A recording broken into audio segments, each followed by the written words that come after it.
네, 안녕하세요. 서울 H치과 원장 전인성입니다. 오늘 굉장히 뜻깊은 자리인데요.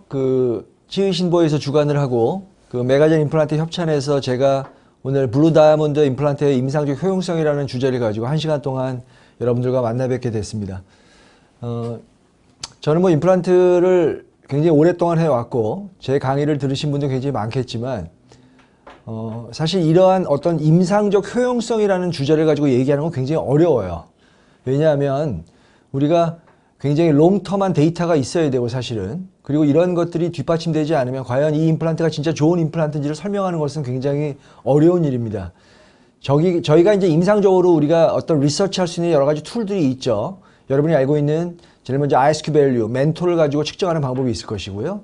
그 다음에 이제 페리오 테스트가 있겠고, 그 다음에 이제 중요한 것이 이제 뼈 이식을 많이 한 경우 CT 데이터를 가지고 하겠고요. 그 다음에는 이제 힐드 리치라든가 어떤 여러 가지 측면에서 스탠다드 필름이 중요한 의미를 갖게 되고요. 그리고 이러한 것들을 모든 것들을 포함하는 것이 경조직과 연조직에서의 반응일 겁니다. 저는 지금 이 블루 다이아몬드라는 임플란트를 이제 쓴 지가 한 1년 반 정도밖에 되지 않았지만, 물론 출시가 된 게 이제 그거밖에 안 됐죠. 하지만 제가 짧은 지견이지만 제가 얻었던 여러 가지 느낌들, 이런 것들을 여러분들이랑 조금 얘기를 해보려고 합니다. 중간중간에 질문이 있으시면 많이 질문을 해주시면 제가 아는 지식 내에서 성심성의껏 대답을 해드리도록 하겠습니다. 메가젠 임플란트는 지금 한 4가지 정도의 그 제품을 가지고 여러분들과 만나 뵙고 있죠. 그래서 이러한 ST부터 시작해서 그 다음에 블루 다이아몬드가 이제 최근에 나왔고요. 애니언과 애니리치는 가장 파퓰러한 아이템이라고 해도 과언이 아닐 겁니다. 오늘은 그 중에서 이 블루 다이아몬드에 대해서 얘기를 좀 해보려고 합니다. 제가 이 블루 다이아몬드를 가장 처음에 눈여겨봤던 포인트 중에 하나는 결국은 스크루 루즈닝에 대한 거죠. 왜냐하면 이 커넥션 자체가 스트라만의 BLX와 동일한 커넥션을 가지고 있고, 그래서 이러한 것들이 과연 우리 한국 실정에 어느 정도 잘 맞아떨어질 수 있는지를 봐야 되고요.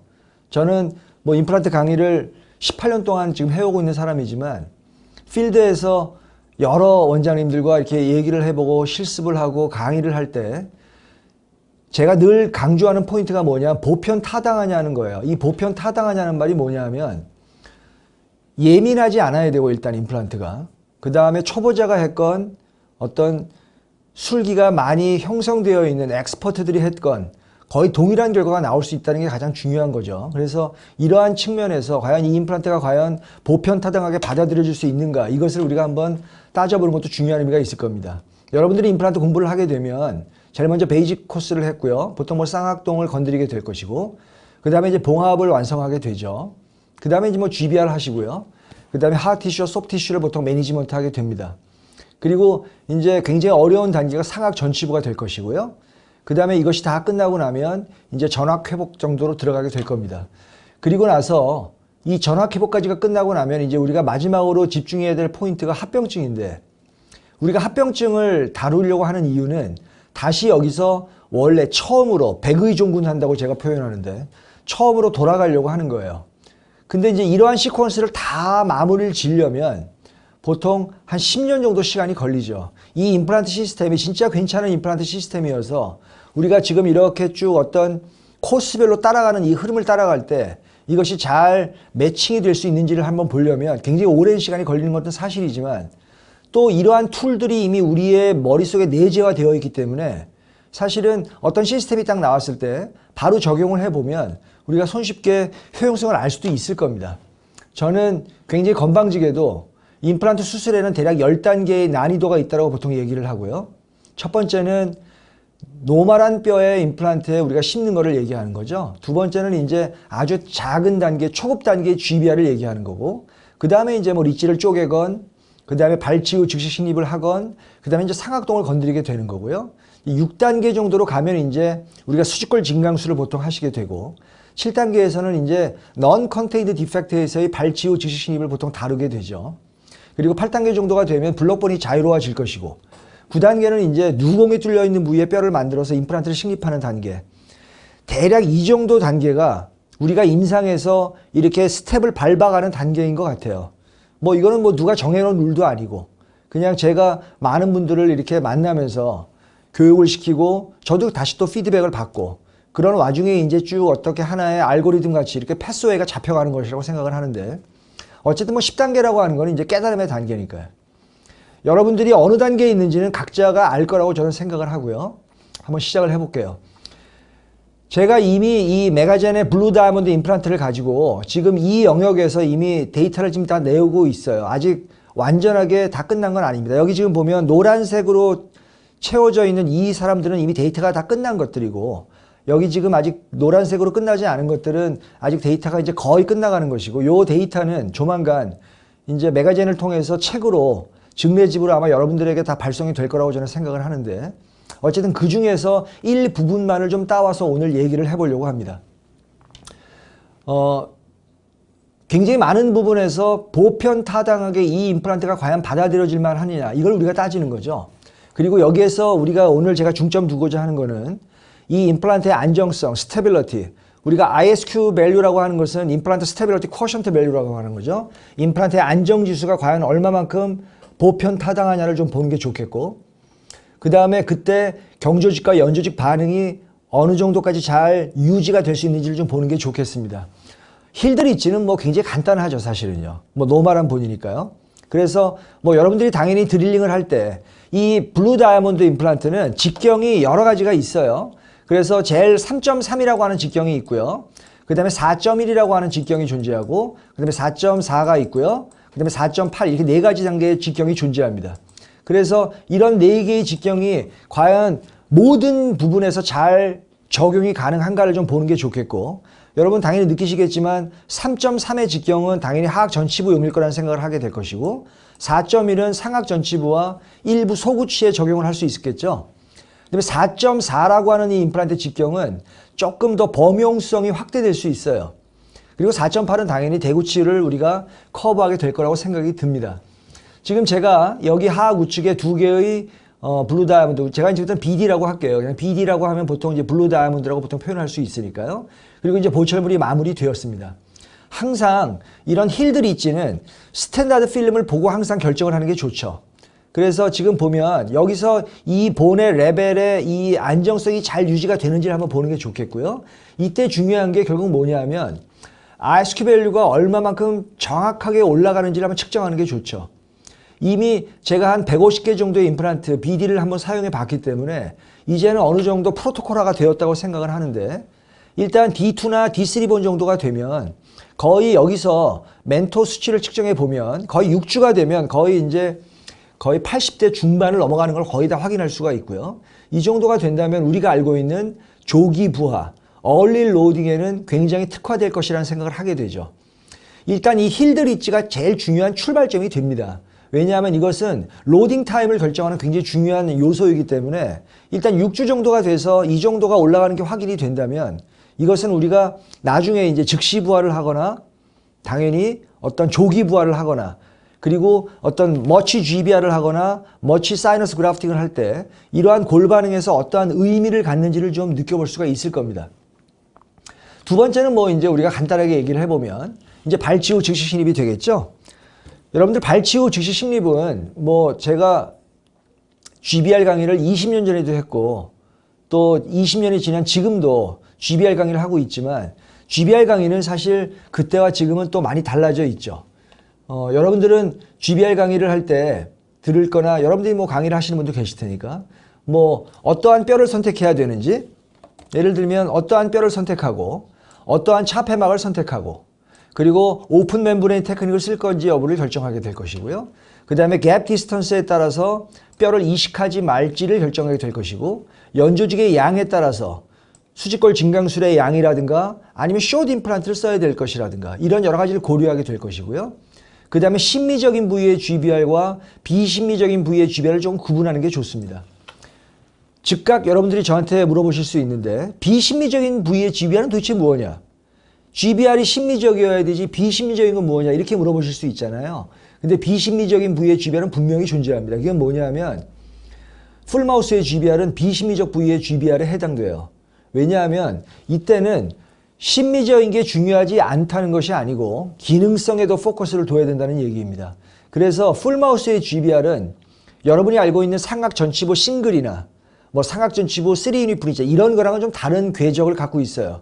그래서 정확하게 레이비알 플레이트에 2mm를 맞춰내고 진지발 바이오 타입을 정확히 맞춰내는 이러한 치료보다는 풀마우스의 GBR은 그 환자의 펑션에 초점을 두는 게 훨씬 더 정확합니다. 물론 그러면서 심리적인 게 맞추어진다면 더할 나위 없겠지만 하지만 어떤 경우에는 그렇게까지 가지 못하는 경우가 분명히 존재하고 그래서 제가 GBR 가이드라인 여기 있는 J라고 하는 건 제 이름의 앞자인데 어쨌든 6번째 팩터로 에스테틱과 넌 에스테틱 GBR이라는 걸 제가 표현을 하고요. 그 다음에 둘러싸고 있는 벽의 수가 또 존재하고 있죠. 그래서 이 둘러싸고 서라운딩 월의 넘버에 따라서 우리가 1월 미싱이냐 2월 미싱이냐에 따라서 우리가 GBR의 난이도를 결정하게 되죠. 그 다음에 이제 마지막으로 9번째 이 본 앵커링 디그리라고 하는 건 제가 만드는 개념인데 이건 뭐냐면 임플란트를 식립했을 때 임플란트랑 뼈랑 얼마만큼 결합되어 있느냐를 지칭하는 거예요. 예를 들면 지금 뼈가 이렇게 있었다고 칠까요? 그리고 또는 뼈가 이렇게 있었다고 치면 이 두 개는 완전히 다른 상황이죠. 왜냐하면 처음에 있는 이 상황은 뼈랑 결합되어 있는 부분이 굉장히 많죠. 그러니까 이걸 제가 본 앵커링 디그리라고 하는데 이 본 앵커링 디그리가 많은 이러한 경우의 GBR과 본 앵커링이 적은 이러한 경우의 GBR은 치료 방법 자체가 달라진다는 얘기입니다. 어쨌든 제가 20년 전에는 이런 식으로 강의를 했어요. GBR 강의를. 어떠한 뼈를 선택하고 어떠한 차폐막을 선택하고 그 다음에 얼마만큼 봉합을 하고 뭐 이러한 9가지 요소를 가지고 강의를 한 5년 정도 했죠. 근데 결국은 그 다음 단계로 이제 진입을 하게 되면 결국 GBR은 결국 뭘로 가냐면 어떻게 안정화시키느냐 하는 걸로 귀결되게 되죠. 내가 그 GBR 환경을 어떻게 안정화시킬 것인가. 결국 일로 가게 되는 것이고 그 외의 것들은 또 의미가 없어지는 측면이 있어요. 그런데 이게 또 다가 아니죠. 이걸 한 5년 정도 하다 보면 이 다음 단계가 이제 또 나타나게 됩니다. 이게 뭐냐면 이제 제가 이제 이걸 64궤론이라고 보통 표현을 하는데 우리가 어떠한 팩터를 규정하게 되면 그 팩터에 따라서 어떤 한 가지 상황을 몇 가지 방법으로 수술할 수 있는지를 보통 규정하게 돼요. 여러분들 잘 생각해 보세요. 지금 제가 하항 6번 하나를 뽑았어요. 그리고 하항 6번을 뽑고 거기다 임플란트를 심을 겁니다.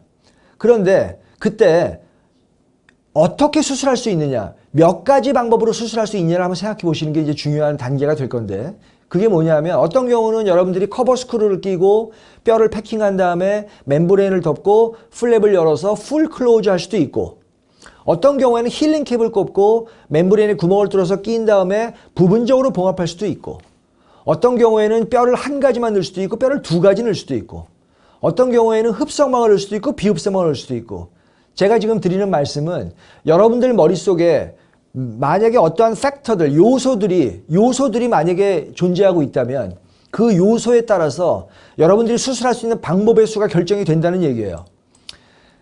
그래서 제가 지금은 11개의 팩터를 규정하기 때문에 사실은 2048가지로 어떤 한 상황을 수술할 수 있지만 이 2048가지로 수술할 수 있다고 하는 것은 명백한 팩트죠. 왜냐하면 거짓말이 아니니까. 왜냐하면 우리가 2의 11승이 2048이기 때문이죠. 그러면 그 2048가지를 다 우리가 규정해야 되느냐? 규정할 수 있어요. 그런데 이거를 조금 더 본질적으로 들어가다 보면 6가지의 팩터가 가장 중요하다는 생각을 나중에 하게 됩니다.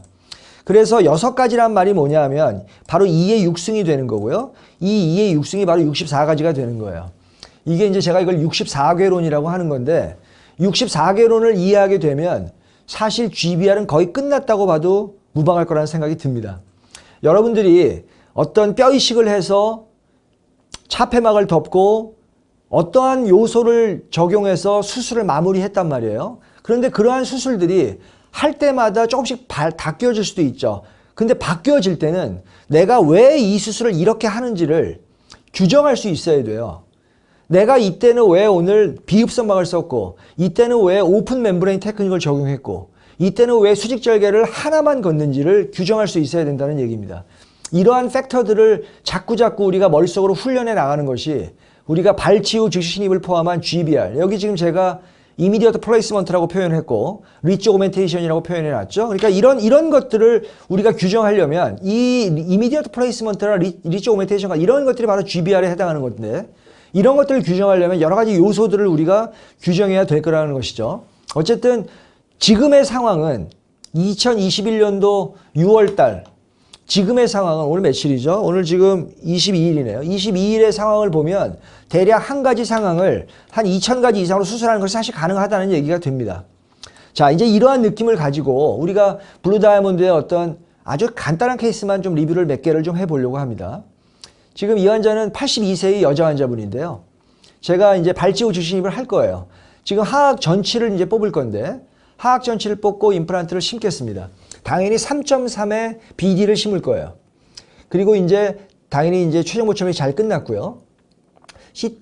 그리고 이제 상악도 마찬가지인데 상악도 보면 상악 대구치 부위도 제가 이를 뽑고 동시에 발치후 중립을 시행했고요. 그 다음에 최종적인 보철 후의 상황을 볼 수가 있습니다. 여러분 지금 여기 보시다시피 여기 보면 이렇게 갭 디스턴스가 완벽하게 힐링이 지금 돼가고 있는 모습을 볼 수가 있죠. 자, 지금 제가 여기는 26번, 지금 26번을 발치를 했고 이 26번을 뽑고 여기다 지금 바로 발찍을 시도했고 그 다음에 최종 보침이 끝났어요. 지금 여기서 일로 가는데 얼마나 시간이 걸리는지를 봐야 되는데 일단 갭 디스턴스에 따라서 좀 달라질 수는 있지만 발치 후 즉시 신입할 때 BD를 사용하게 되면 대략 3개월 정도가 되면 거의 완벽한 80대 중반의 멘토 수치를 보통 나타나게 되고 이것은 제가 갖고 있는 지금 150개의 데이터에서 거의 동일하게 나오고 있기 때문에 이 정도라면 지금 이 메가젠에서 나오고 있는 이 블루 다이아몬드라는 임플란트가 지향하는 바가 나이프 엣지의 스레드를 갖고 있죠. 뭐 표면 처리야 사실은 뭐 워낙 많은 기법들이 존재하니까 뭐 칼슘을 뭐 적층을 했던 뭐 엑스스피드라는 개념을 도입을 했건 어쨌든 그러한 것들도 중요하겠지만 마크로 디자인과 마이크로 디자인의 어떤 접점이 나타나는 순간이 중요한데 이러한 나이프 엣지 같은 이러한 블루 다이아몬드는 특히 발치 후 즉시 신입을 할 때 초기 고정을 얻는 데는 굉장히 좋죠. 그러니까 초기 고정을 얻는 데 좋다는 말은 사실은 힐링 캡을 넣을 수 있다는 얘기예요. 우리가 힐링 캡을 넣을 수 있다고 하는 것은 발치 후 즉시 신입의 GBR의 난이도를 거의 뭐 한 10분의 1 정도의 난이도로 줄일 수 있다는 얘기가 되고 10분의 1 정도가 됐다는 말은 이거는 당연히 조기 감염이라고 하는 우리가 가장 두려워하는 게 조기 감염인데 이 발치 후 즉시 신입 조기 감염 위험성을 거의 떨어뜨린다고 볼 수가 있고요. 당연히 힐링은 그대로 잘 일어나고 그 상태에서 3개월 후에 12주 정도가 되면 이제 우리가 경험적으로 이미 데이터가 나와 있으니까 거의 RSQ 밸류는 80대 후반까지 올라가는 걸 볼 수가 있겠고요. 그럼 최종 보첨이 들어갈 수가 있겠습니다. 뭐 60대 중반의 여자 환자분인데요. 지금 제가 여기 보면 15번 치아죠. 5번 치아를 지금 제가 뽑고 발치 후 즉시 한번 시도를 해볼까요? 지금 이를 뽑고 임플란트 하나를 심었고요. 여기에는 대략 4.4 정도의 직경이 들어가는 게 좋겠죠. 그리고 최종 보철물이 마무리가 되어 있는 상황입니다. 지금 보면 일단 CT 데이터를 좀 봐야 돼요. 지금 여기 보면 링구알 월이 좀 없어져 있었고요. 이럴 때는 뭐 당연히 여러분들 발치 후 즉시 신입은 당연히 구개측벽으로 붙여서 신입해야 되는 걸 알고 있죠. 그래서 이쪽 부위에 GBR을 정확히 시도를 해내고 그래서 이쪽 부위에 우리가 원하는 팔레이탈 월을 쭉 따라오게 만들어내는 것이 가능해질 것입니다. 스탠다드 필름을 봤을 때 역시 멘토 수치가 중요한데 발치 후 즉시 신입은 거의 12주 정도가 되면 거의 80을 넘어가죠. 사실 80을 넘어가면 뭐 이 보철물은 이제 30뉴턴으로 당연히 조여도 되니까 우리가 그 정도라면 좀 범용성으로 유니버셜하게 이게 좀 받아들일 수 있을 거라는 생각을 하게 되는 것이고요. 지금 이 환자의 이 15번 치아의 갭 디스턴스를 이렇게 보면 지금 보시다시피 한 3mm쯤 되어 있는 거죠. 제가 이번 이 블루 다이아몬드의 증례를 만들 때 썼던 뼈 이식제는 딱 하나밖에 없어요. 역시 뭐 메가젠에서 나왔던 본 매트릭스라고 하는 BCP입니다. HA가 60이고 TCP가 40짜리 이 본 매트릭스라고 하는 합성고를 제가 썼고요. 그것만으로 다 모든 것을 마무리했던 증례들인데 어쨌든 이 블루 다이아몬드의 합성고를 써서 지금 대략 12주 정도 됐을 때 87 정도 나왔다고 하는 거는 굉장히 의미가 있다는 얘기죠. 당연히 힐링 잘 됐고요. 그 다음에 이제 최종 보철물로 마무리를 지어놓은 상태입니다. 대구치 부위에 지금 제가 16번 부위에 임플란트를 한번 심어볼까요? 요거는 골파기가 조금 더 심합니다. 어쨌든 여러분들은 발치 후 즉시 신입이라고 하는 이 토픽을 보게 되면 굉장히 많은 가지의 경우의 수로 수술을 할 수 있다는 생각을 계속 해야 돼요. 여러분들 수준에 맞는 우리의 수준에 맞는 팩터들을 규정을 해내고 그 팩터들을 규정해냄으로 해서 어떤 분들은 4가지 정도로 수술할 수 있겠고요. 어떤 분들은 2의 3승 8가지 정도로 수술할 수 있겠고 어떤 분들은 64개 정도 수술할 수 있겠고요. 어떤 분들은 뭐 128가지 또는 256가지 뭐 1000, 뭐 그렇게 쭉쭉 늘어날 수 있는 거죠. 지금 제가 16번 부위에 임플란트 하나를 심었고 자, 최종 보충이 끝났는데요.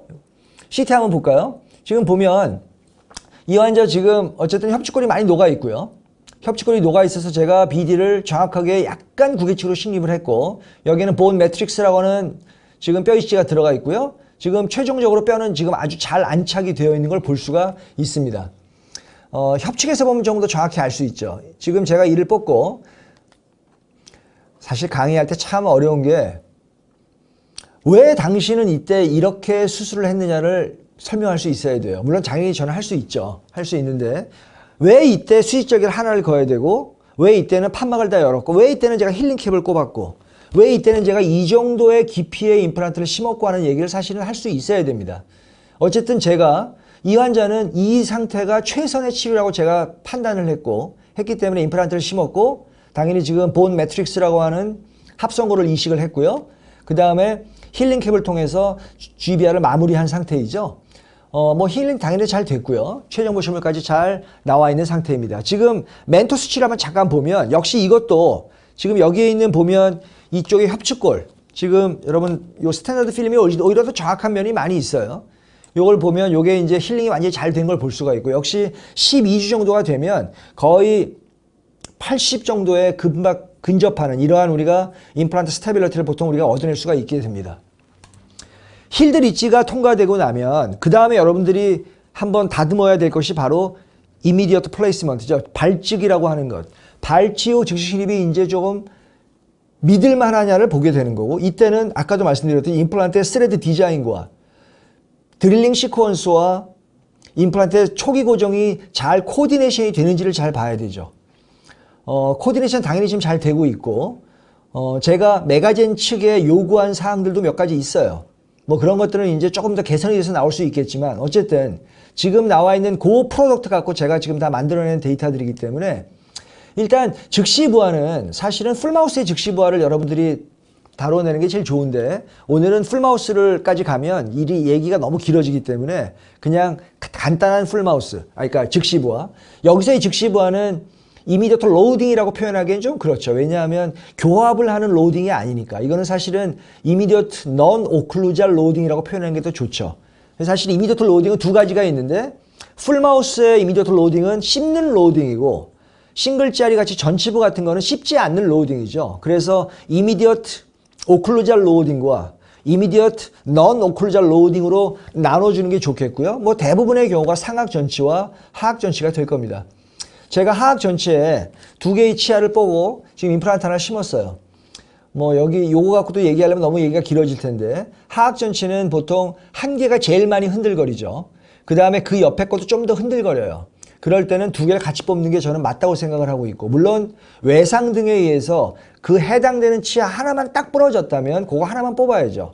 그럴 때는 보통 우리가 원바디 임플란트를 쓰게 되는데 그런 것이 아니고 치주염에 이완이 되면서 하나가 제일 심하게 흔들리고 그 옆에 것도 좀 흔들리게 되는 경우에는 같이 뽑는 게 사실은 저는 제가 이걸 정답이라고 보통 표현을 하는데 그게 정답입니다. 사실 그래서 하악 전치는 그렇게 제일 많이 흔들거리는 것과 두 번째로는 같이 뽑고 한 개를 심는 게 좋겠고요. 제가 지금 BD 3.3의 임플란트 하나를 식립했고 최종 보충물이 마무리된 상태입니다. 뭐 CT를 찍어보면 뭐 당연히 잘 식립이 들어가 있고요. 제가 재밌게 생각한 것은 이 블루 다이아몬드의 이 3.3에는 힐링캡이 좀 독특한 게 나와 있어요. 그 힐링캡이 바로 뭐예요? 여러분 지금 보시면 스탠다드 필름을 보시면 이게 힐링캡인데 이 힐링캡이 스트레이트한 형태를 보이고 있고요. 그 다음에 이 랭스 자체가 거의 7mm에서 9mm짜리가 있기 때문에 아주 재밌는 것은 이거를 가지고 바로 즉시 부하를 하는데 아주 유용하다는 거예요. 그래서 보통 하악 전치에 우리가 발찍을 하게 되면 즉시 부하를 굉장히 많이 하죠. 다시 얘기하지만 immediate non-occlusal loading이라는 거죠. 그래서 이런 경우에는 이 어버트먼트를 가지고 그냥 그 힐링캡을 어버트먼트화 시켜서 기성 어버트먼트화 시켜서 우리가 그냥 즉시 부하를 해도 큰 문제가 없다는 것이고 지금 어쨌든 이것도 발치 후 즉시 식립이기 때문에 12주 후에는 당연히 뭐 80이 당연히 넘겠죠. 즉시 부하를 해서 성공했다고 하는 거는 3개월이 되면 거의 90에 육박할 거라는 생각을 이미 우리는 예측할 수 있는 거죠.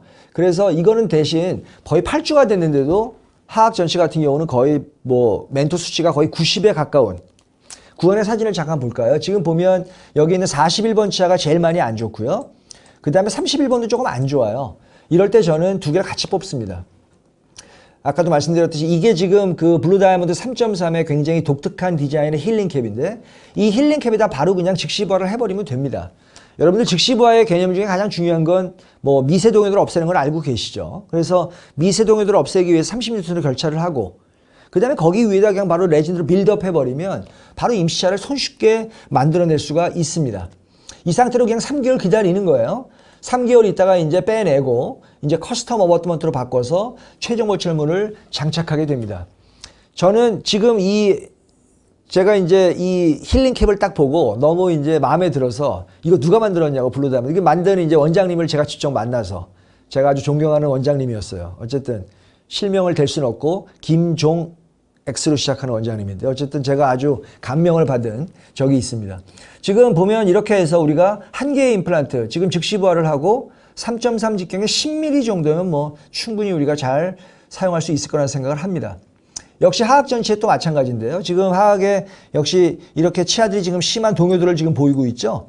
저는 늘 강조하지만 하악 전치는 절대 만만한 곳이 아니에요, 여러분들. 제가 어떤 임플란트 회사의 임플란트가 진짜 좋은 임플란트인지를 보려면 하악 전치에 성공하는 임플란트가 첫 번째고요. 그 다음에 숏 임플란트가 성공해야 돼요.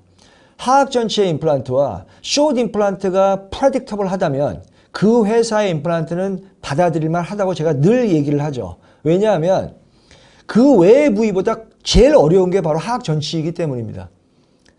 고수의 제1무덤이 어디예요? 상악 제2대구치예요. 고수의 제2의 무덤은 하악 전치예요. 여러분 하악 전치가 실패율이 다른 데보다 높습니다.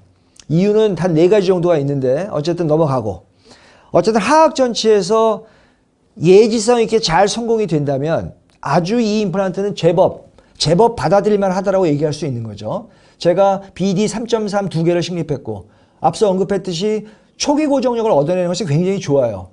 여러분 잘 생각해 보세요. 나이프 엣지라고 하는 것의 의미가 뭘까요? 나이프 엣지가 과연 이렇게 지금 생겨 있는데 이게 뼈를 잘 파고 들어가서 이게 좋은 걸까요? 물론 그것도 뭐 부가적인 게 있지만 사실 나이프 엣지의 의미는 그게 아니에요. 제가 보기엔. 나이프 엣지는 얇은 뼈가 이렇게 있어요. 지금 뼈가 이렇게 얇단 말이야 지금. 그런데 얇으니까 더 얇게 해야지. 이렇게 얇아. 이렇게 얇은데 나이프 엣지가 이렇게 살짝 비칠 수 있는 것. 이 나이프 엣지의 이 옆면이 살짝 비쳐도 문제가 없는 것이 나이프 엣지의 포인트예요 사실은요. 그래서 그 안에 기둥과 그 나이프 엣지가 얇은 뼈에서 받아들여질 수 있다는 게 굉장히 중요한 포인트가 되고 이런 것이라면 당연히 즉시 부활하는 건 무리가 없죠. 제가 아까 얘기했던 독특한 디자인, 힐링 캡이 스트레이트 바디로 되어 있는 것. 그래서 거기다 바로 즉시 부활할 수 있는 것이 굉장히 큰 장점이 될 것이고 이런 것들은 여러분들이 우리 같은 임상가들은 어쨌든 우리 임상가의 우리한테 가장 행복한 순간이 뭡니까? 우리가 환자한테 치료를 적용할 때 손쉽게 적용할 수 있게 만드는 게 가장 좋은 거죠. 뭐 어렵게 하는 게 무슨 의미가 있겠어요? 지금 보면 32번과 42번에 제가 3.3 BD를 두 개를 다 식립했고 당연히 즉시 부활을 적용했고 최종 보출물이 안착이 되어 있는 거죠. 지금 제가 두 개를 뽑고 동일하게 지금 BD 두 개 심고 그냥 힐링캡 두 개 꼽은 거고요. 이 힐링캡 30N으로 결찰한 다음에 그 상태에서 바로 즉시 부활 해버리는 거예요. 당연히 30N으로 결찰을 해야죠. 모양이 좀 안 좋죠. 뭐 제가 만드는 게 아니고 저희 조무사나 위생사가 만드는 것이기 때문에 물론 이 정도라면 뭐 요즘은 뭐 디지털 3D 프린팅에서 미리 쉘을 만들어 놓고 할 수도 있겠고 어쨌든 뭐 여러분이 직접 이걸 만드는 최어 타임을 허비하실 치과의사분은 안 계실 테니까 뭐 괜찮습니다. 뭐 임시차 이쁘게 만들어 봐야 뭐 환자만 좋죠. 뭐 환자 기대치만 올라가는 거기 때문에 어쨌든 제가 이 상태로 끼워드리고 이 상태로 그냥 3개월간 놔둘 거예요.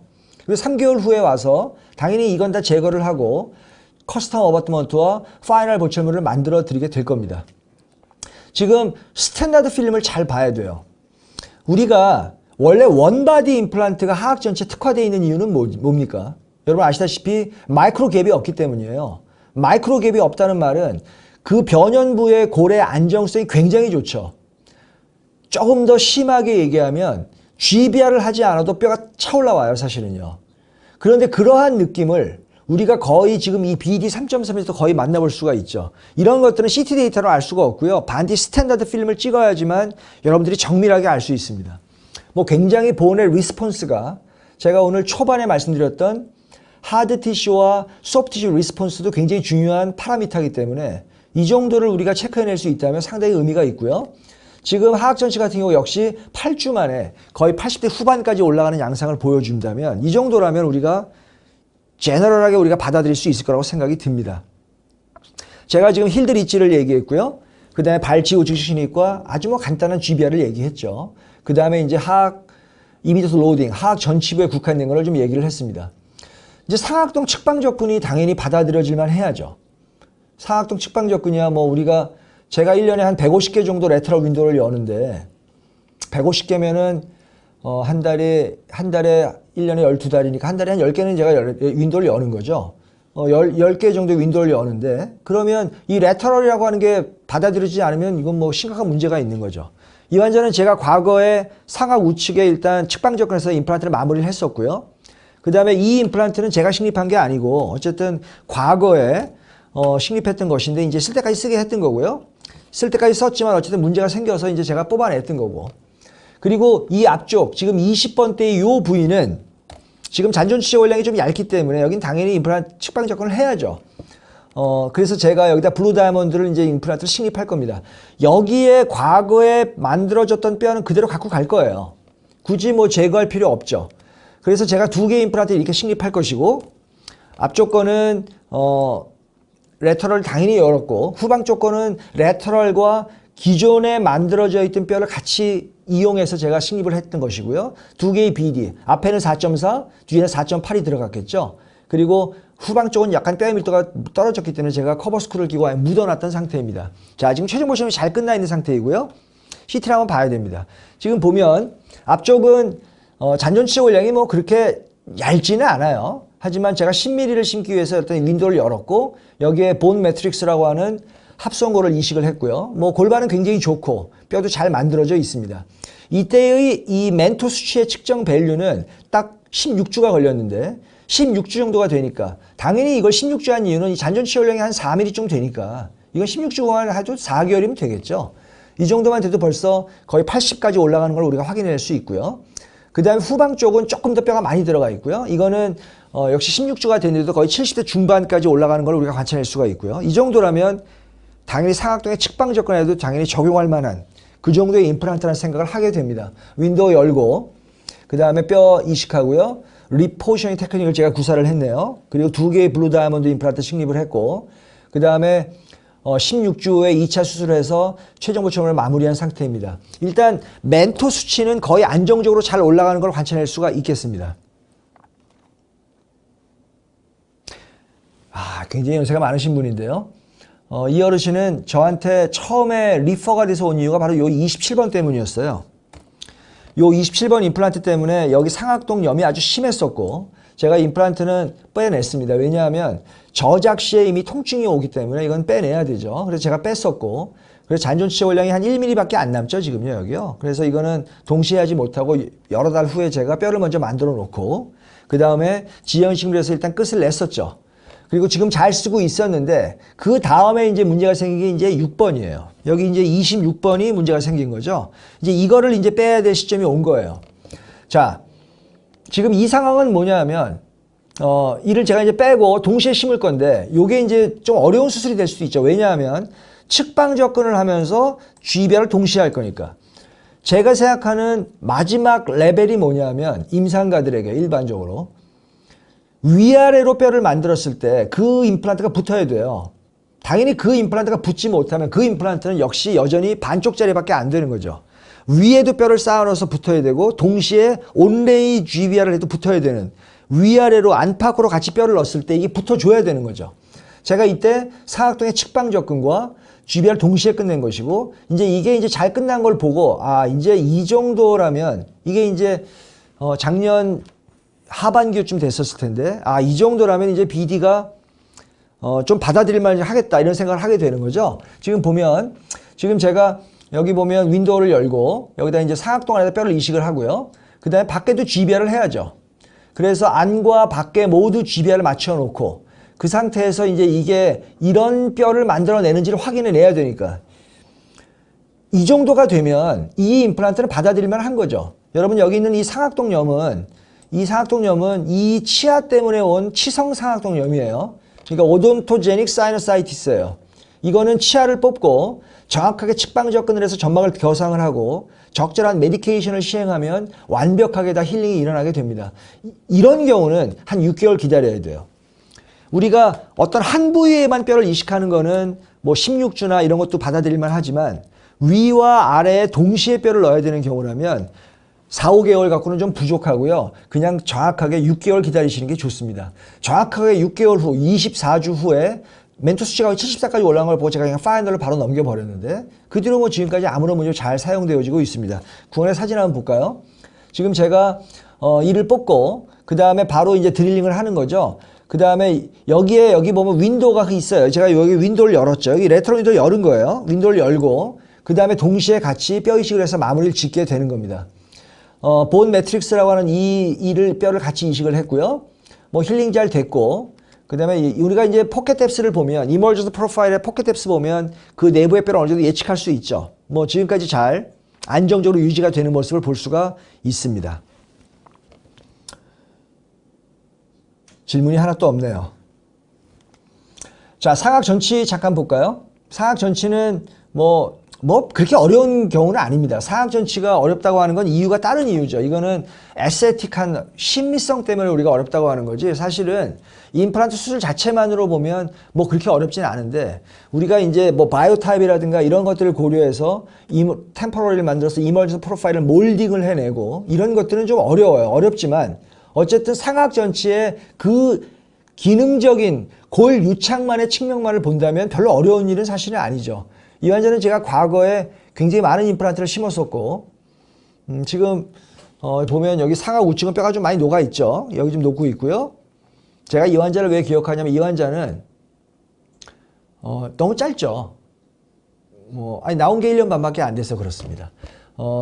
지금 나온 지가 지금 1년 반밖에 안 됐고요. 저한테 제가 받은 게 이걸 1년 반 전에 받은 거고 그때부터 자료를 만들기 시작했던 것이기 때문에 아직 뭐 짧죠. 이거를 뭐 아직 롱텀하게 뭐 10년 이상 이렇게 우리가 얘기하기엔 좀 당연히 무리가 있을 거라고 생각이 들고요. 어쨌든 제가 1년 반에 그래서 제가 모두에 아까 초반에 그런 얘기 했죠. 1년 반에 소회에 불과하다. 소회인데 여기서 우리가 얻을 건 얻고 뭐 버릴 건 버리고 취할 건 취해야 될 거라고 생각을 하게 됩니다. 지금 이 환자는 50대 후반의 여자 환자인데 지금 중절치 하나가 이제 부러져요. 제가 이제 임플란트 하나를 심고 그 다음에 이제 마무리를 했던 케이스입니다. 여기 보면 지금 제가 21번 치아를 뽑았고요. 그 다음에 여기다 이거는 지금 4.1짜리 BD 4.1 직경의 10mm짜리 임플란트를 식립을 했고 그 다음에 뭐 볼 반응 굉장히 좋고요. CT 한번 볼까요? 지금 보면 협측골이 많이 녹아 있었기 때문에 제가 협측에다 지금 GBR을 많이 했죠. 뼈를 많이 이식을 하고 그 상태가 지금 수술 직후의 사진이 됩니다.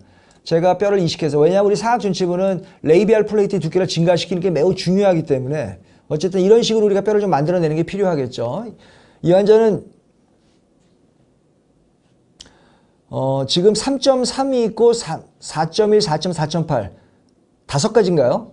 제가 4가지를 쓰고 있는데 그 이상의 와이드는 아마 더 나올 수 있겠죠. 3.3과 4.1 사이에 또 있나요? 3.7? 3.7이 있다고 하네요. 저는 3.7은 안 써봤습니다. 고백합니다. 3.7은 안 써봤고요. 3.7은 쓰게 되면 어디다 쓸까요? 상악 측절치에다 쓸만하겠죠. 그죠? 상악 측절치에다. 상악 측절치. 4.1을 상악 측절치에 쓰긴 조금 애매할 테니까요. 3.7이 있다면 상악 측절치용이라고 생각할 수 있겠습니다. 저는 상악 측절치에 근데 3.3을 아마 쓸 것 같은데 어쨌든 3.7이라고 하는 임플란트 직경도 굉장히 중요하죠. 왜냐하면 예전에 우리가 네로 다이아메타가 보통 3.3, 3.5를 네로 다이아메타라고 했고 레귤라 다이아메타가 3.75, 4.0, 4.3까지를 레귤라라고 보통 했죠. 그리고 4.8과 5.0을 이제 우리가 와이드라고 하니까, 그리고 5.0이 나온 이제 울트라 와이드, 뭐 더 넓은 와이드라고 보통 표현을 하는데, 사실 3.7이라고 하는 직경은 예전에 익스터널 타입에서 보통 흔하게 나타났던 것이고, 보통 퍼스트 초이스로 쓰는 게 이제 상악 측절치 부분이 될 텐데, 여기에는 조금 컨트라버셜한 면이 좀 있어요. 왜냐하면 레이비알 플레이트 두께 때문인데, 일단 그 얘기는 넘어가겠습니다. 지금 이 환자는 여기 21번 치아를 제가 뽑고 임플란트 심을 거예요. 지금 여기 보면 본 디펙트가 워낙 심하고, 제가 그래서 유니레터럴 버티컬 플렉 수직에 하나만을 지금 걷고요. 그 다음에 나머지는 다 본 매트릭스로 다 이식을 해놓은 상태입니다. 그 상태에서 이제 힐링캡을 꼽고, 여기는 바이오 타입이 약간 얇아져 있기 때문에 이런 거는 당연히 커넥티브 티슈를 그래프팅 해주는 게 좀 도움이 될 수 있죠. 그래서 커넥티브 티슈를 일단 구개측에서 채취해서 이식을 같이 했고요. 그리고 그냥 다시 단순하게 봉합을 해놓은 상태입니다. 뭐 구개측의 도너 사이트는 보통 한 일주일 정도 지나면 거의 힐링이 잘 일어나니까요. 3개월 후에 제가 최종 치아를 만들었고, 지금 비교해보면 뭐 바이오타입 잘 유지가 되면서, 일단 CT 사진 한번 봐야죠. 이게 이 협축골의 두께가 어느 정도로 잘 유지가 되고 있는지를 좀 볼 필요가 있습니다. 지금 보면 술전 상황이었고요. 그다음에 술중, 술 후에 직후의 상황이고, 그 다음에 최종 보철물이 지금 잘 유지가 되고 있고, 레이비알 플레이트의 두께도 안정적으로 잘 유지가 되는 것을 관찰해낼 수가 있겠습니다. BD가 가지는 장점은 굉장히 많이 있어요. 사실은 저는 BD를 선호하는, BD를 뭐 제가 뭐 임플란트 시스템을 굉장히 여러 개 쓰기 때문에 BD만을 쓰는 건 절대 아니지만, BD가 갖는 것은 일단 초기 고정 얻는 게 너무 좋고, 그죠? 그 다음에 제가 아까 초반에 말씀드렸듯이 스크루 루즈닝에 관한 문제예요. 저는 뭐 외과 전문인데 뭐 보철도 제가 직접 다 하기 때문에 스크루 루즈닝이라고 하는 것, 이 스트라우만의 BLX라고 하는 임플란트가 스크루 루즈닝을 최소화시키기 위해서 15대 커넥션을 만들어낸, 이 커넥션을 왜 지금 BD가 도입했느냐 하면, 제가 보기엔 이 스크루 루즈닝에 대한 문제일 거라고 생각을 하는데, 여러분 힐링 캡을 딱 조여보면 알아요. 사실은요. 힐링 캡을 우리가 10뉴턴 정도로 딱 조이잖아요. 그러면 이게 거의 못 풀어요. 이게 무슨 말이냐면 내부 커넥션의 안정성이 상당히 좋다라는 거죠. 지금 우리 그 임스님이, 아이디 임스님이 저한테 단점들도 말해주세요. 제가 단점을 바로 얘기할게요.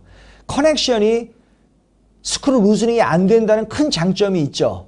근데 그게 어떤 면에서는 또 도구로 작용하는 경우도 있어요. 어떤 경우가 바로 그럴까요? 여러분들 이 스크루 루즈닝이 안 된다고 하는 것은 보철물을 어떻게 가져가겠다고 하는 것이냐면 시멘트 리텐션으로 가져가겠다는 거예요. 이게 왜 그러냐면 SCRP라고 하는 거는 우리가 나중에 보철물을 장착하고 교환면의 홀을 통해서 나사를 풀면 보철물이 빠지잖아요. 근데 이게 빠지는 건 빠지는데 이게 다시 못 들어가요. 이게 왜 그러냐면 내부 커넥션이 워낙 견고하고 정밀하기 때문에 약간만 토크가 틀어져도 들어가기가 거의 불가능해요. 이게 오히려 단점이 될 수 있죠.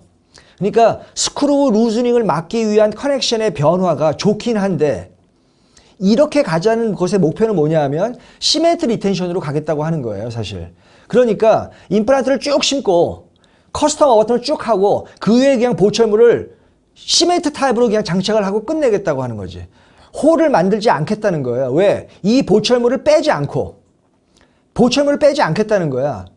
그리고 빼면은 다시 안 들어가요. 이게 커넥션 때문이에요. 커넥션.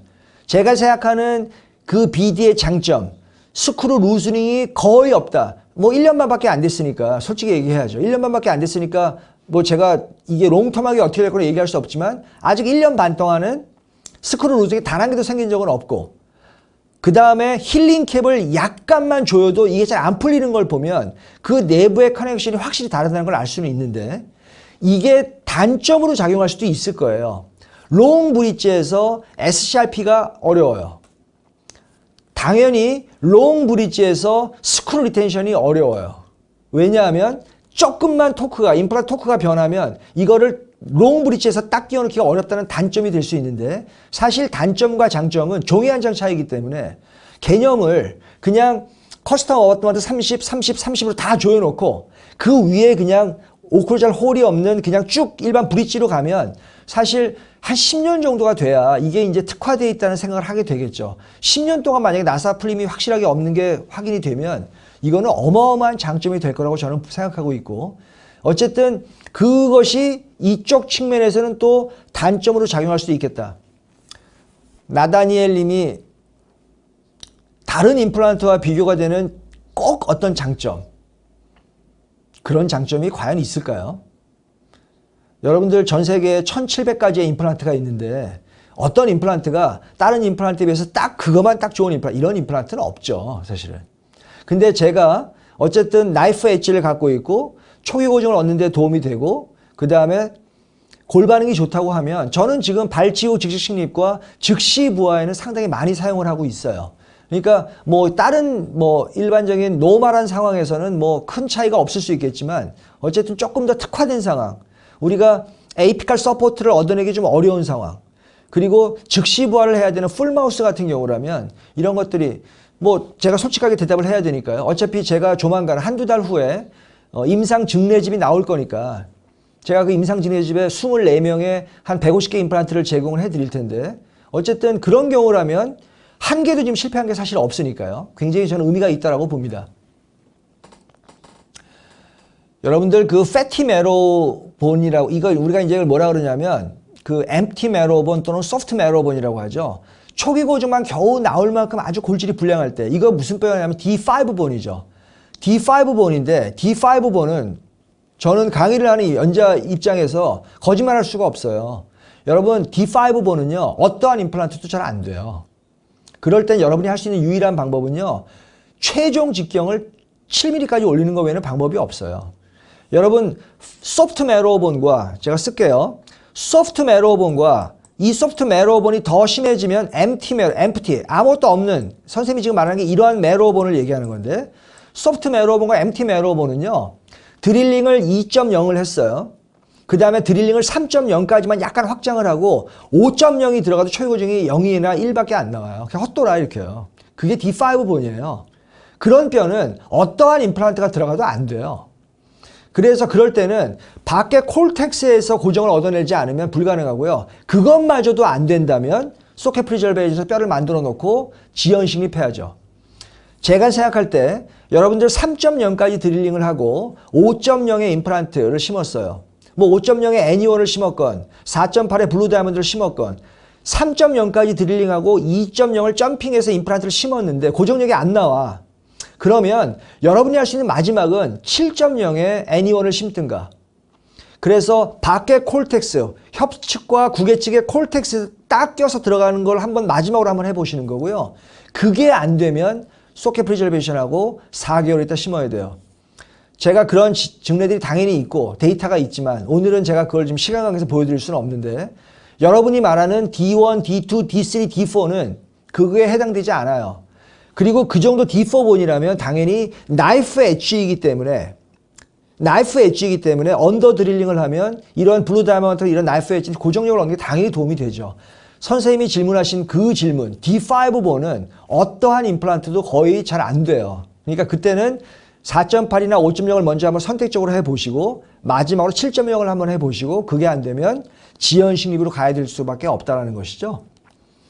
자, 지금 제가 이제 오늘 마지막 케이스가 될 것 같은데요. 요거는 블루 다이아몬드는 아니고 애니원을 가지고 이제 식립했던 케이스인데 굉장히 어려운 케이스예요. 지금 상악 우측에 이건 제가 중국에 이제 라이브 수술해서 보여드렸던 케이스인데 그때 한 4,000명 정도가 이제 이 라이브를 참관했었는데 좀 어려운 수술입니다. 왜냐하면 지금 여기 뼈도 굉장히 좀 얇고요. 그 다음에 이제 이 우측이 아주 어려워요. 이 우측이. 이게 왜 어렵냐면 잔존치 골량이 얇아서 어려운 게 아니고 골폭이 같이 좁아요. 그러니까 뼈 자체가 골폭이 이렇게 돼 있는 거고 그 다음에 잔존치 골량도 거의 1mm이기 때문에 뼈가 이렇게 돼 있다고 봐야죠. 이렇게. 이런 수술은 굉장히 어렵죠. 그러니까 이러한 엑스스피드 같은 칼슘, 그러니까 블루 다이아몬드가 됐던 여러분들 그 지금 애니리치 같은 이러한 형태의 이러한 임플란트가 그래도 제법 의미가 있다라고 하는 걸 한번 좀 볼 필요가 있기 때문에 제가 오늘 마지막 케이스로 요거를 잠깐 좀 보여드리도록 하겠습니다. 제가 좀 수술 한번 해보겠습니다. 일단 상악 좌측은 뭐 소구치, 대구치 부위니까 별로 어려워 보이지 않죠. 자, 플랩을 한번 열어볼까요? 지금 열어보면 골폭이 조금 좁죠. 한 2, 3mm, 3mm쯤 돼 보이는데요. 발치한 지가 너무 오래됐고 이가 이제 임플란트가 없이 계속 오래됐고 이럴 때는 리치를 좀 쪼개는 게 좋죠. 어쨌든 디스크가 가지고 리치를 좀 쪼개주고 그 다음에 어떤 여러분이 쓰고 있는 여러 가지 많은 테크닉들이 존재할 텐데 어쨌든 이거는 제가 쓰는 테크닉인데 어쨌든 리지를 좀 익스펜전 하면서 어쨌든 임플란트 좀 심어 나갈 수 있겠죠. 어쨌든 임플란트를 리지를 잘 하고 그 다음에 이제 제가 여기다 이제 애니원에 임플란트를 식립하겠습니다. 4.5 직경 제가 식립을 할 것이고요. 언더 드릴링이 중요합니다. 언더 드릴링이. 정확하게 해서 이거를 리지를 익스펜전 하면서 임플란트가 들어갈 거예요. 뭐 여기에는 뭐 어떤 분들은 뭐 덴사버를 쓰기도 하고 피주를 쓰시기도 하고 뭐 다양성이 이 사회를 건강하게 만드는 거니까 어쨌든 뭐 어떤 테크닉을 쓰셔도 될 것 같고요. 제가 수술을 잘 마무리했고 조금 더 깊게 들어가서 특별한 고리식 없이 리지를 잘 익스펜전해서 임플란트를 마무리하겠습니다. 별로 어려운 수술이 아니었어요. 자, 이제 상하 우측이 조금 어려워요. 상하 우측은 앞쪽이야 뭐 큰 문제 없을 거고요. 앞쪽은 제가 일단 메가제네 임플란트를 그냥 단순하게 식립을 할 것이고 뭐 4.0 정도가 들어가겠죠. 근단 고정 잘 얻어내시고요. 자, 이제 이 후방 부위가 좀 어려울 겁니다. 후방 부위가. 여러분들 상악 전치부에 임플란트 수술할 때는 이렇게 하는 게 가장 좋아요. 힐링 캡을 꼽으면서 갭 디스턴스에다가 힐링 캡을 완전히 조이지 말고 약간만 파샬로 조이면서 뼈를 패킹하면서 그리고 나서 나중에 힐링 캡을 꽉 조여주는 게 이렇게 하면 거의 문제없이 GBR이 잘 완성이 되죠. 상악 전치부는 심리적인 이유 때문에 수술을 단순하게 시키는 게 좋습니다. 자, 이제 상하 우측 한번 가볼까요? 자, 지금 제가 수직적에 긋고 지금 여러분 여기 고래 두께를 한번 보면요. 고래 두께가 거의 지금 뭐 종이장이죠. 이런 거 수술 어려워요. 왜냐하면 레터럴 윈도우도 열어야 되거든. 그죠? 레터럴 윈도우, 여긴 수술 방법이 두 가지가 존재해요. 뭐 지금 넘어갈게요. 제가 일단 약간의 레터럴 윈도우, 크레스탈 플래팅을 조금 시행해야 됩니다. 한 2mm까지는 만들어 줘야 돼요. 요거 2mm까지는 1에서 2mm를 만들어 줘야 구개측으로 붙일 수 있기 때문입니다. 자, 윈도우 만들 거고요. 그 다음에 이때는 임플란트를 어떻게 드릴링을 해서 심어야 되냐 하면 링구알 쪽으로 붙여 나가야 돼요. 이건 지금 넘어가겠습니다. 어쨌든 윈도우를 정확히 상악동 측방을 잘 만들고 제가 지금 여기 있는 사이드 컷 드릴을 어디로 드릴링 하냐 하면 협측으로 하는 게 아니고 구개측으로 하고 있죠. 구개측으로 해서 드릴링을 해서 상악동 측방 접근을 같이 하고 있는 거예요. 그 이유는 당연히 여러 가지 이유가 있습니다. 그리고 나서 이제 뭐 PRF와 뼈를 당연히 상악동에 이식을 하게 될 거고요. 그 다음에 임플란트 지금 메가젠 임플란트를 식립을 하고 나머지는 이제 구개측 GBR을 통해서 마무리 져야죠. 이때의 구개측 GBR은 또 여러 가지 개념이 있죠. 구개측 GBR이 또 어려우니까 여러 가지 화두가 있는데 제가 여기서는 어떤 와이드 커버 캡이라고 하는 어떤 특수한 컴포넌트를 이용해서 구개측의 뼈를 패킹함으로 해서 제가 수술을 마무리 짓고 있습니다. 이 정도의 상황에서 이 메가젠 임플란트가 버텨내 준다면 이거는 뭐 받아들일 만한 임플란트라고 사실 볼만하죠. 제가 오늘은 아주 그 간단한 증례들만 가지고 여러분들을 만나 뵀는데 어쨌든 제가 수술을 이렇게 마무리할 것이고요. 정확하게 봉합을 해서 상악동 거상술과 구개측 GBR과 동시에 마무리를 할 겁니다. 이렇게 지금 제가 수술을 마무리를 짓고요. 지금 여기 보면 여기 있는 임플란트 두 개는 상악동 거상술이 다 되면서 그 다음에 구개측 GBR과 동시에 마무리했던 케이스고요. 다행히 잘 성공을 해서 잘 보철벽까지 안착되어 있는 상태입니다.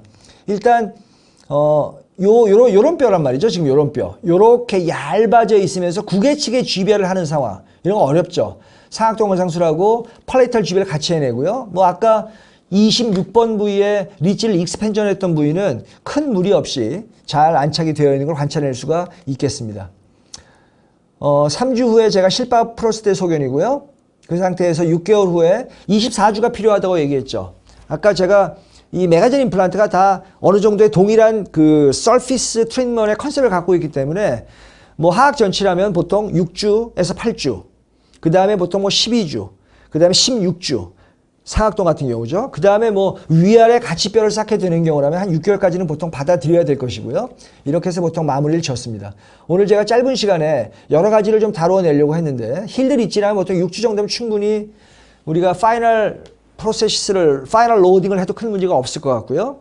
발치후 즉시 신입이 됐다면 보통 12주 정도면 특별하게 문제없이 멘토 수치가 거의 80대 중반까지 다 올라가는 걸 확인할 수 있었고 즉시 부하야 뭐 당연히 그날부터 일주일 내에 within 1 week가 가장 일반적인 개념이기 때문이죠. 상악 전치부는 뭐 emergence profile molding 우리가 템포럴까지 같이 만들기 때문에 그리고 측방 접근은 보통 16주 정도가 될 것이고요. 만약에 GBR과 상악동의 측방 접근을 동시에 하게 되는 경우라면 6개월까지 기다리는 게 좋겠고, 이러한 전반적인 뭐 오늘 제가 소프트 메로본 아직 오늘 얘기 안 했죠. 하악 전치도 뭐 한두 개만 얘기했고 크레스탈 얘기 안 했고요. 전치도 뭐 오그멘테이션, 이 풀만 이런 거 아직 언급하지 않았는데 이런 것들은 조만간 여러분들이 만나뵐 수 있을 거라고 제가 생각을 합니다.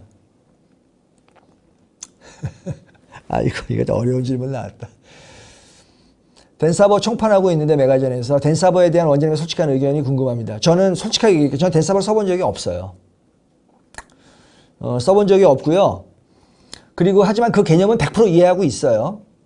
역방향으로 해서 약간 튀는 그 힘을 통해서 본의 칩을 모아서 덴시피케이션을 하고, 그리고 역방향으로 해서 그 튀는 힘을 이용해서 뼈가루를 가지고 사이너스 크레스트로퍼에 도움이 된다. 이 개념은 정확하게 이해를 하고 있는데, 저는 뭐 기구가 명필은 붓을 가리느냐? 명필은 붓을 가려요, 사실은요.